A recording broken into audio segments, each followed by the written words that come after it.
Islom Karimov bu hokimiyatga kelmadi. Uni o'zi yaratdi. Boy oiladan chiqmadi, tayyor yo'l qidirmadi. O'z yo'lini o'zi ochdi. Yoshlik oddiy, orzular katta. Orzulari esa millatning orzulariga aylandi. Imperiya qulardi, tizim parchalanardi. U esa millatni ko'tardi. Mustaqillik bu uning uchun shior emas edi. Bu zarurat edi. U hokim emas, muhandis edi.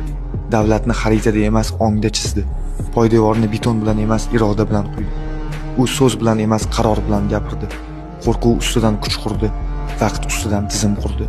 U bilan bayroq balandlashdi. U bilan davlat mustahkamlandi. U bilan millat o'zini tanidi. Qonunlar qattiq bo'ldi chunki zamon yumshoq emas edi.